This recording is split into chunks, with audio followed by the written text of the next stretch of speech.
After a year-long read-through, I finished Naruto in early 2024, and I adored it. I still adore it to this day, maybe even more so as time has enriched my feelings for it. I just love it beyond words. It is one of my favorite casts of characters. It is so filled with genuine pathos from the very beginning until the finale. Its psychologies are so rich, nuanced, and varied while also remaining cohesive with one another. The spirit of the story is so heartfelt and soulful, and the dynamics, they speak for themselves. Naruto Sasuke, Obito Kakashi, Naruto and his parents, Itachi Sasuke, Madara Hashirama. In general, I think the story gets better as it goes, and while it definitely has a few missteps, I never bought into most of the general complaints, thinking that so many of them lack perspective, context, and in all honesty, a desire to enjoy the story. To me, Kaguya makes total sense as a final antagonist and a zoomed-out, force-of-nature personification of the cyclical bloodshed and violence that has plagued mankind historically.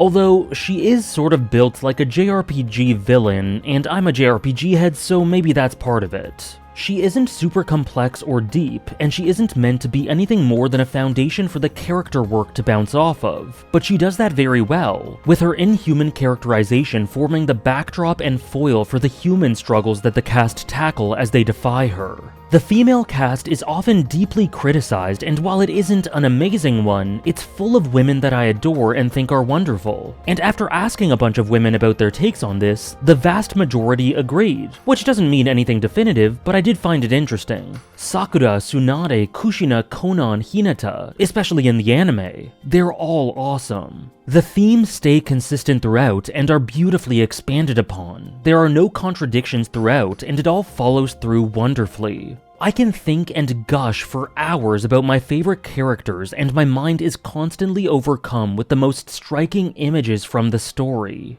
Naruto alone on the swing, Hinata looking on, Sasuke in the shadows overcome by pain and loss, Itachi's false mask hiding his own pain, Kakashi's habit of being late being due to him devoting time to visiting the graves of his departed friends. The tale of Jiraiya the Gallant, Nagato's agony, Obito's spiral of misery, Madara's misled dreams. I honestly, literally do not know where to start when it comes to thinking about and talking about the series. I don't know where to begin, and I have so much trouble finishing. I'm simply overcome with how overwhelming my feelings are about Naruto, making it near impossible to settle on specific topics without bursting out about everything else. And so when it comes to making videos about this series, I'm at a loss. People have of course noticed that I've made tons of content about One Piece and quite a few Bleach videos through my read-through, so the natural question is, when is the Naruto one? Does the lack of videos mean that I love it less than the other two? Well, the answer is absolutely no. As I've expressed, this story fills my heart and mind so much. And sometimes it's easy to talk about stories that you love, as is the case for me with stuff like Hunter x Hunter, Haikyuu, Berserk, Attack on Titan, and pertinently, One Piece and Bleach. But other times, it's very, very hard to articulate things in a focused, video essay manner. Sometimes a series leaves a mark on you that's difficult to express and define. When I write my videos, I tend to start with an overall point or two that I'm trying to make, and I then surround that point with evidence and elaborations on why the idea strikes home with me and is important to the story. But with Naruto, that point is everything and nothing. Putting into words why I love the series or what it means to me feels so futile and lacking in terms of what it actually does for me. I don't have a lot of answers for this either. I don't know why I feel this way, and at the moment I don't really want to know why. I kind of like that it's undefinable for me.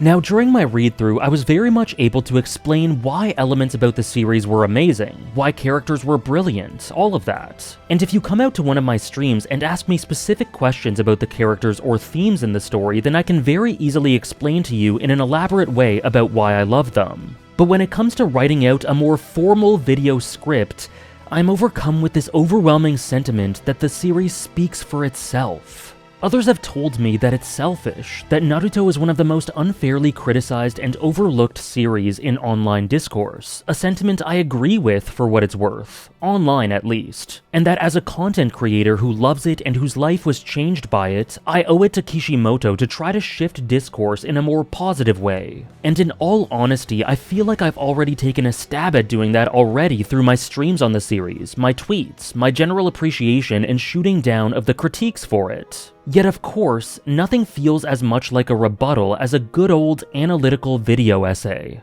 But I just can't. Not at this moment. I don't have it in me to put hours and hours of work into expressing in mechanical terms why Naruto is amazing when the impact it had on me is the opposite of mechanical. It would just feel fake, artificial. And honestly, if you feel like the series is disproportionately slandered, I think if you zoom out from the internet, you'll see that the world adores Naruto. Don't worry about random Twitter losers harassing anyone who praises it to make their own series seem bigger. Naruto is so much more than that. It is so important and above getting stuck on stuff like that.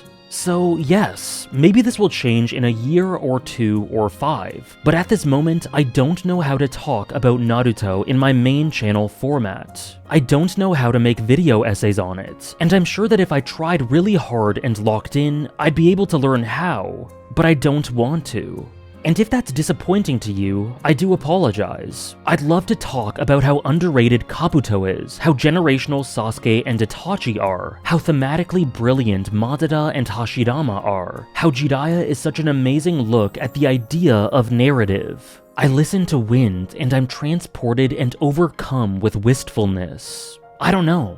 Naruto just has an emotional honesty and candor that is genuinely difficult to find in fiction, but I just don't have it in me right now to process it the way I usually do.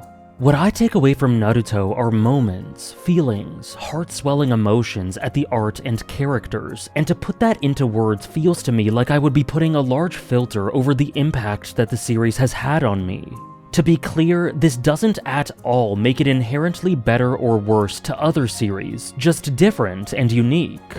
It isn't a shot to Hunter x Hunter that I've been able to do this for dozens and dozens of videos across the years, nor is it an indictment on Naruto that I find it hard to sit down and formally write about it. It's just how it is. So if you were wondering why I haven't made videos on Naruto, this is why. And honestly, I think it's cool to not be able to do the same thing with every series that you love, to have limitations and have to interact with some differently than others, because that's life, and that's the beauty of stories and emotional connections to them. Thank you very much for listening to me waffle, and I hope this makes at least a semblance of sense. Many thanks for watching.